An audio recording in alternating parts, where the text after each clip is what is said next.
Hello YouTube, how's it going? This is the crossover and I'm back with another video.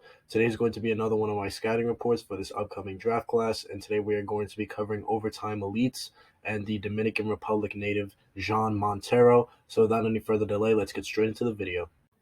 Moving on to some stats regarding Jean, he is 18 years old, stands at about 6 foot 3 inches, weighs about 175 pounds, and has a 6 foot 4 inch wingspan.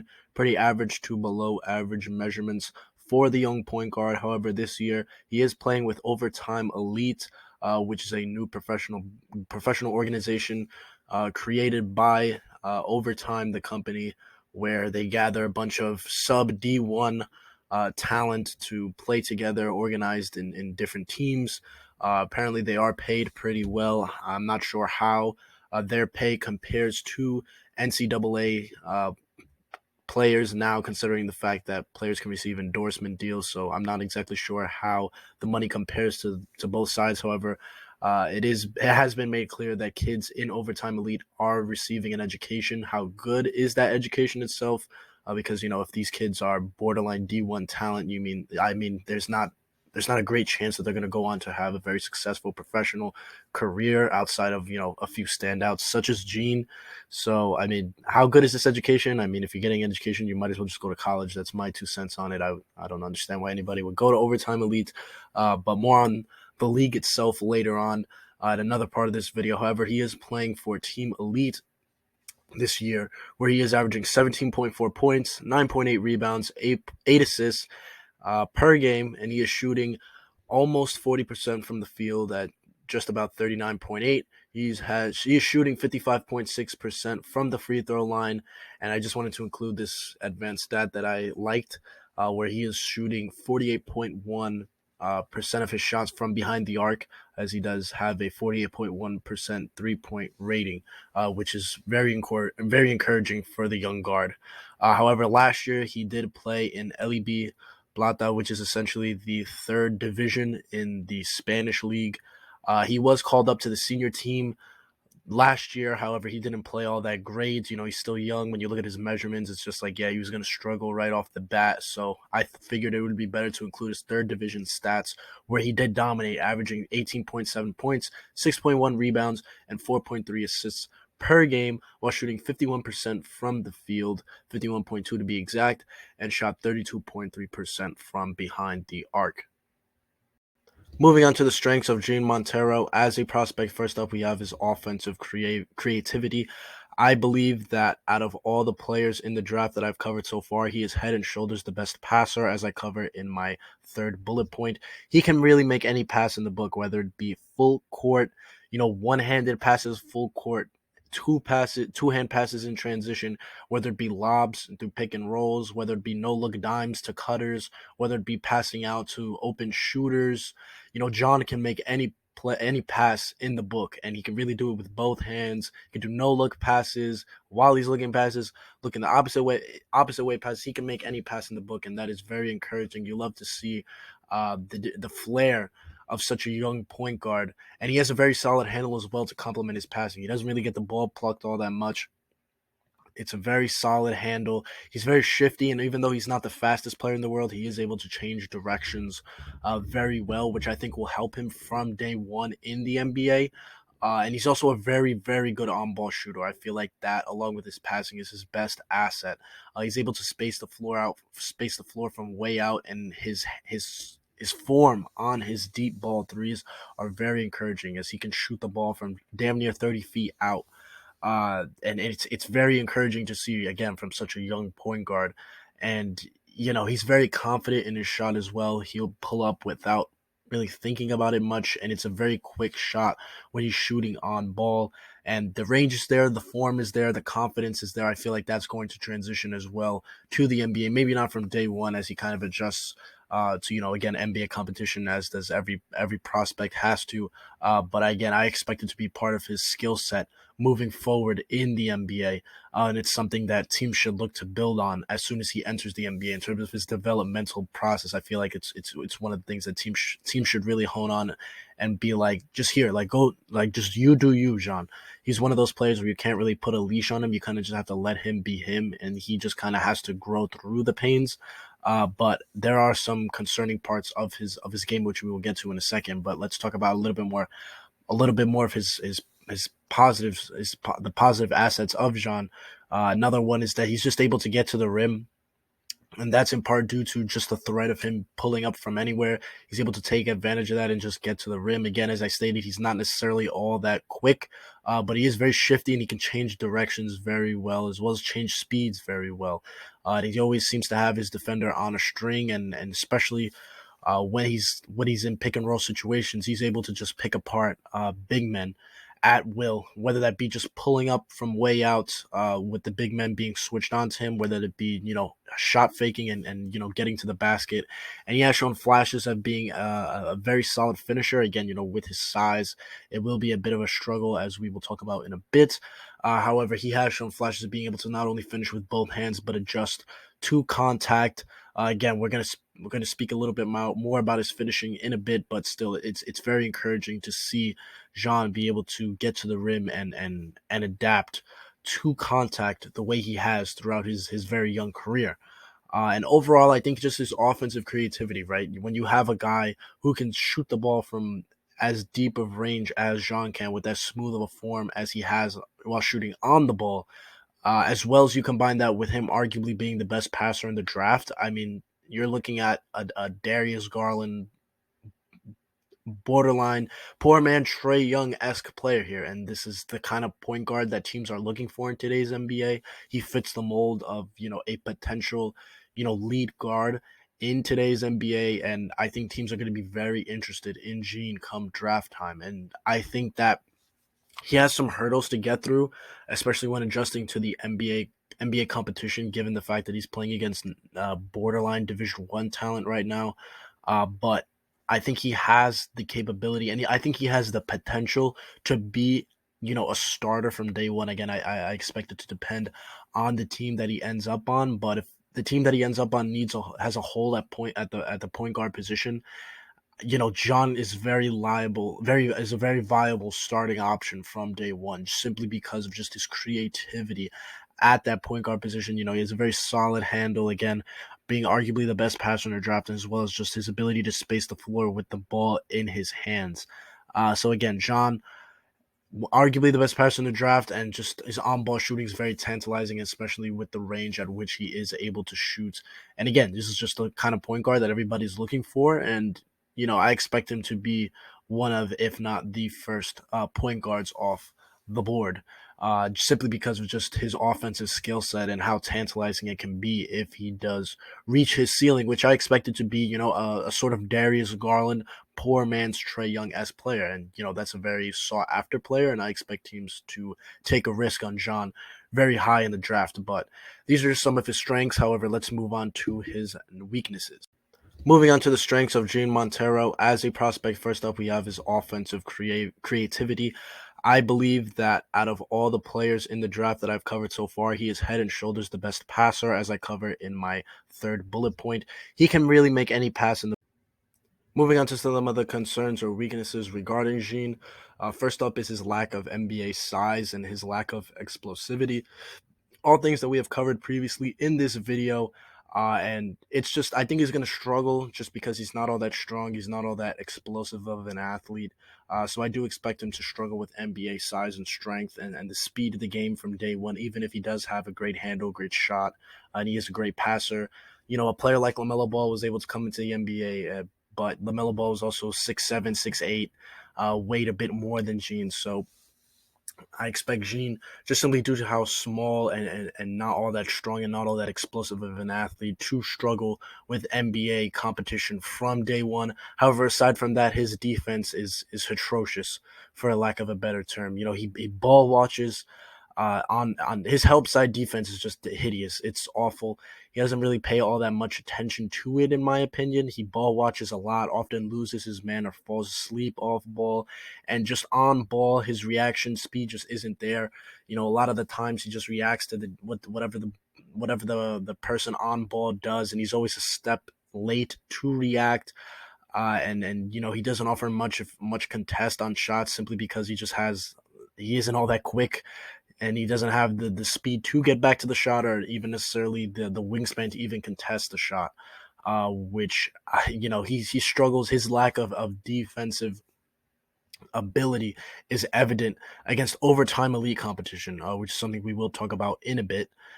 But if he's struggling to defend overtime elite players, can you only imagine what it's going to be like for him if he does end up in a situation where I talked about before, where he is going to end up having to start for an NBA team? Could you imagine Gene Montero if he can't even guard a player like Emmanuel Maldonado? Which, no disrespect to him, but I mean he's not even a D1 level talent. If he can barely guard a player like Emmanuel Maldonado, or a player of that caliber, what do you expect is going to happen when he's matched up against Fred VanVleet or De'Aaron Fox or Trae Young or Kyle Lowry? He's going to get ate alive at the NBA level on the defensive side of the floor. Again, with his help defense, he just falls asleep, loses his man far too often, as well as just on ball, just not being able to react to the person with the ball at a quick enough rate, or even determine where they're going. Because oftentimes, defense is about just deterring the person from the ball from doing what they want. And Gene just doesn't do that. He just reacts to whatever they do, and he's just always a speed, a foot, a move behind them. And the motor just quite frankly isn't there. Maybe it's just because of the atmosphere at Overtime Elite, but I wasn't necessarily impressed with any of his defensive film while playing overseas. So, I mean, the defense is just not going to be there. And even if the defense is there, it's just he hasn't been playing defense for a year now, even if there was some slight flashes overseas. So he's going to have to adjust to the NBA level while having not played any real defense for an entire year. Not going to be fun. Not going to be fun. And I never expect Gene to even be a positive impact defender, but he could legitimately be one of the worst defenders in the NBA from day one. That's how bad Gene is with Overtime Elite.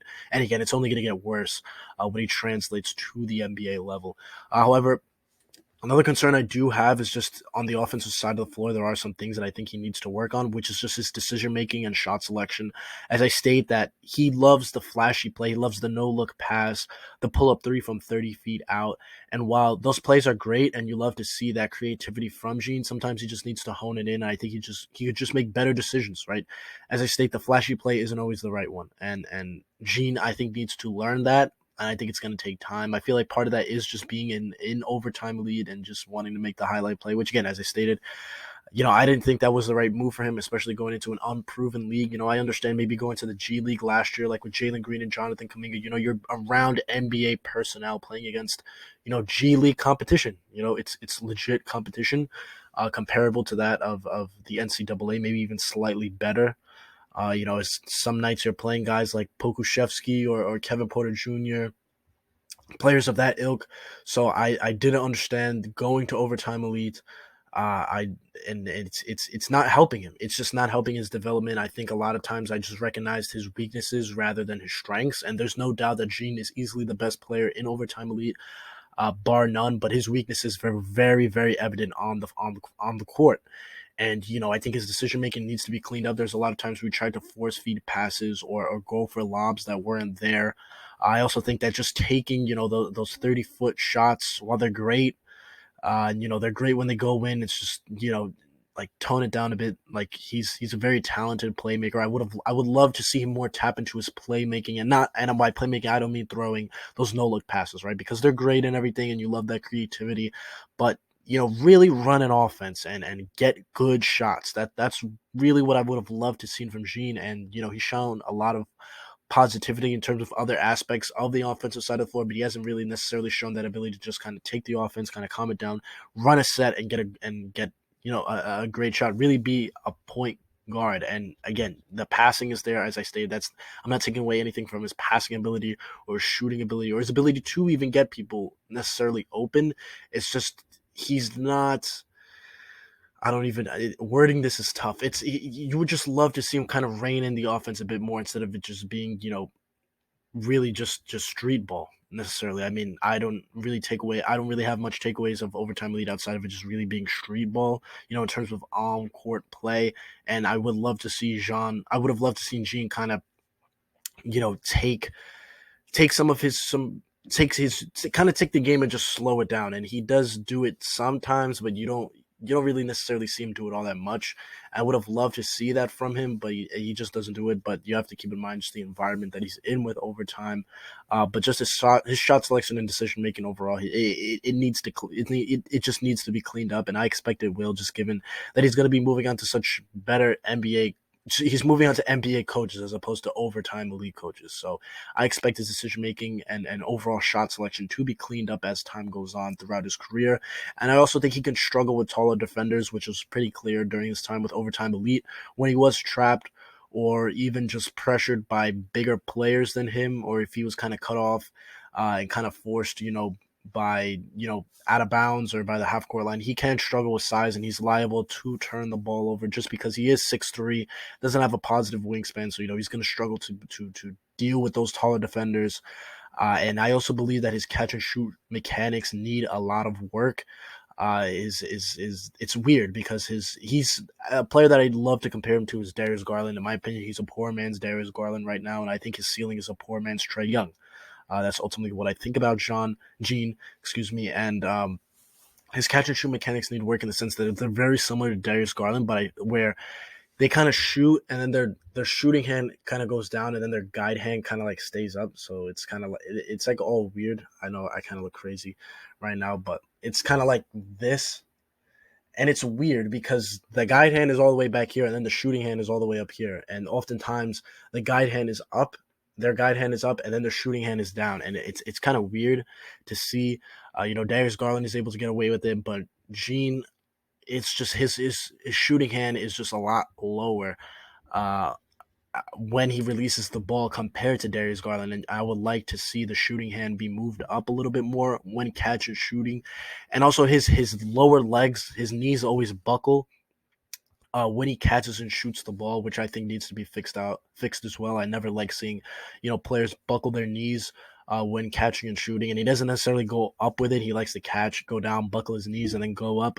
So I think that his shooting hand needs to be raised in terms of its release, as well as the buckling of his knees needs to be sorted out at the NBA level. But again, I expect NBA coaches to be able to look at him and help him with that. But it's kind of weird because his when he's shooting the ball off the dribble, his form is fine. He gets his guide hand up. He gets his shooting hand up. It's right there with his guide hand. It looks fine. It's just on catch and shoot. His catch and shoot mechanics need to be, tweaked on. Need to be worked on. As and it's kind of evident because sometimes he'll hit the shot and then other times he'll airball. Sometimes it'll be far right, far left. And I think his mechanics just need to be worked out for him to see consistency in terms of his shot.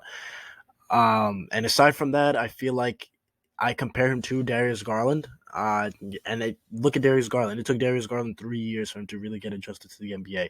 And, I think Gene might have more innate talent than Darius Garland, but I think Darius Garland has a higher pedigree of a prospect than Gene, simply because of what Darius Garland was able to do in high school and just how good he was from the few games we saw of him at Vanderbilt, right? So for Gene, if it took Darius Garland 3 years to adapt to NBA competition, I expect it to take Gene more.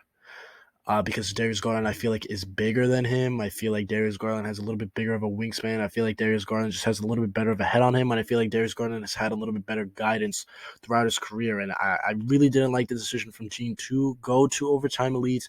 And compared with, just look at all these weaknesses. They're very flashing weaknesses, right? He's going to be terrible defensively. He might be one of the worst defenders in the league. I expect him to be one of the worst defenders in the league coming into the NBA. His decision making needs to improve. His shot selection needs to improve. He can struggle with taller defenders, and then his catch and shoot mechanics need extreme work. With his knees buckling, as well as his shooting hand needing to the release on the shooting hand needing to be raised. And even though all the strengths are there with Gene, and as I said, I could see a world where he does start from day one. He's going to have to fight an uphill battle to earn those minutes. Again, as I stated, comparing him to a player like Darius Garland, very similar players in terms of their play style as well as their shooting form. It took Darius Garland 3 years, again, to adjust to the NBA. So I expect the same, if not more, for Gene. And then, going to overtime elite, I really feel like it's just another year. It's just a year of development lost for him, just because they're essentially just playing street ball over there, and it's just not all that professional of an environment.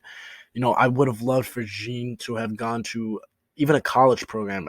I would have preferred him to just stay with the Spanish league, just play with their senior team, or even come to America and play with a legit college. Even a team like Duke, maybe even a program such as Baylor, Gonzaga, maybe a more NBA ready program that would have developed him and got him much more ready for NBA play than what Overtime Elite has done. So Jean overall is a prospect that has very evident strengths with his ability to shoot off the dribble as well as his very tantalizing playmaking. I could see him being an NBA floor general from day one, but given all of his weaknesses, with his lack of NBA size, strength, his total, his defensive game is his defensive part of his game is just absolutely atrocious. You take into some inconsistencies with his decision making and his shot selection, and you also take into account his just mechanics in terms of off ball shooting needs work. He faces an uphill battle, and while I do expect I expect him to potentially be a lottery pick, maybe like the 13th, anywhere from 12 to 14. That's what I say would be his ceiling.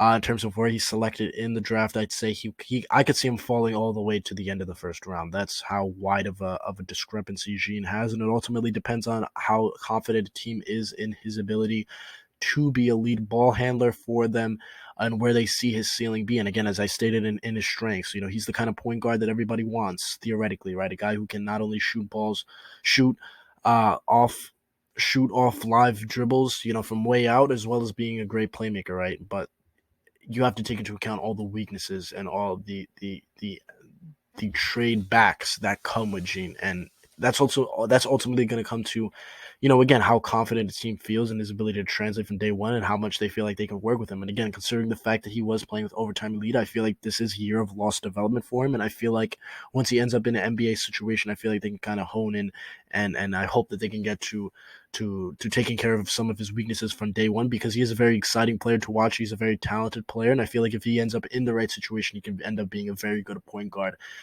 in the NBA. And that's the end of the video, guys. Thank you so much for watching. Let me know what you guys think about Gene Montero in the comments. You guys think he is a lottery worthy of a lottery pick? Do you guys think he should be picked at the end of the first round? Let me know what you guys think about his ceiling in the NBA, what you guys expect from him during his rookie campaign, what you expect him to look like at the end of his rookie contract. Let me know what you guys think about Gene overall in the comments. And besides that, that's the end of the video, guys. Thank you so much for watching, and have a blessed day. Take care.